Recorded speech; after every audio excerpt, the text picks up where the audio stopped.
hal yang harus up dari lebih sebelum tadi? Sebetulnya soalnya pool of players kita besarin setiap tahun. Sekarang kelihatannya angkatan kedua lebih baik pada angkatan pertama. Kan angkatan pertama cuma 3 kota. Angkatan kedua sudah 7 kota, sekarang kita udah 18 kota yang kita hadir dengan caranya cari bakat atau dengan lusukan atau kita bilang visit.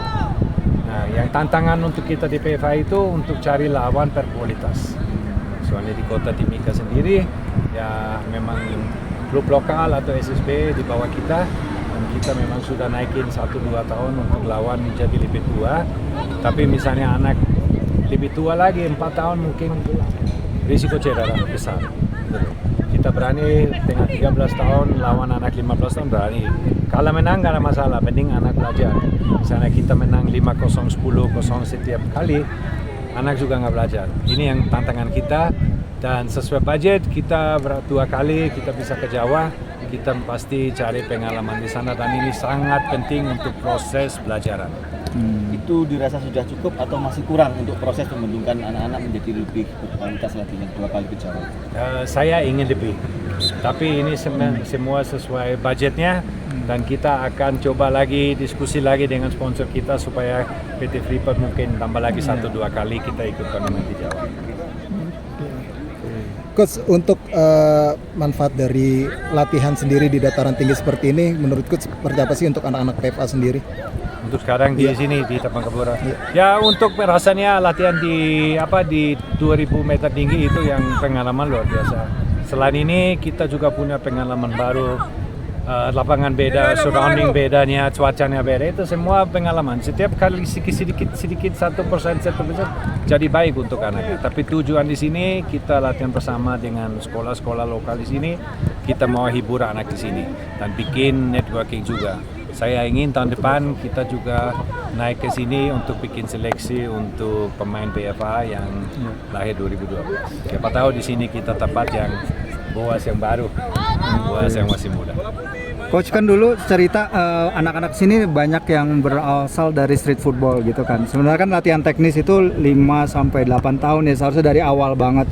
Mungkin tantangannya dan kebahagiaannya melatih anak-anak yang bisa biasa berekspresi di lapangan gitu, Coach. Ya, saya mau anak ekspresi kita harus disiplin seperti orang Jerman, punya filosofi, punya dasar ada, tapi harus ada ruangan untuk ekspresi diri untuk pemainnya. Ya. Soalnya pemain 10 tahun di depan itu akan harus bisa keluar dari tekanan.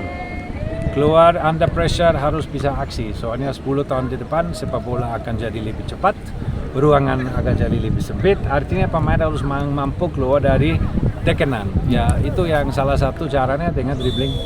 Saya nggak bisa bilang nggak boleh dribbling, nggak bisa. Yang jelas umur 13-14 tahun mereka harus mulai belajar di mana saya dribbling, kapan saya dribbling harus tahu. Tapi dribbling itu satu hal yang baik. Misalnya kita bisa ciptakan numerical advantage untuk tim kita, itu sangat baik. Nah, Coach menciptakan kurikulum ini tuh base-nya dari mana ya? Inspiration atau benchmark-nya dari mana, Coach? Nah, kita kurikulum dasarnya dari Villanesia. Soalnya ini yang sebetulnya red line dari PSSI, tapi jelas kita punya modifikasi. Seperti sekarang kita udah masuk ke sana inverted fullback, hybrid center back, terus 3 on the back. Soalnya kita ingin whole rounded education for the player. Artinya kita mau semua ada banyak hal sepak bola anak Papua kita di BFA kenalkan supaya nanti di Jawa umur 15-16 tahun sudah punya gambaran bagaimana main 3 belakang, bagaimana misalnya dia minta inverted fullback, harus sudah tahu lah. Itu keinginan kita. Kalau komunikasi dengan PSSI sejauh ini pendapat mereka soal PFA ada, Coach? Dari PFA ya kita kemarin aja ketemu sama Mr. Presiden Erick Thohir dan dia bilang, Coach Wolf saya titip anak Papua. Oke. Coach, melihat perkembangan sekarang Coach sudah melatih mungkin 3-4 tahun di sini ya. 2 tahun 2 bulan. 2 tahun 2 bulan. Nah, Coach sendiri melihat bakat-bakat anak Papua sekarang itu seperti apa sih, Coach, dan harus dikelola seperti apa agar mereka bisa bertahan lama sebagai pemain profesional, Coach? Nah, untuk bertahan sebagai profesional saya rasa penting harus paham hidup sehat, lifestyle. Untuk bakat anak Papua tidak kalah dengan orang Jawa atau siapapun. Cuma mungkin di Papua yang mulai reguler main agak lambat sedikit.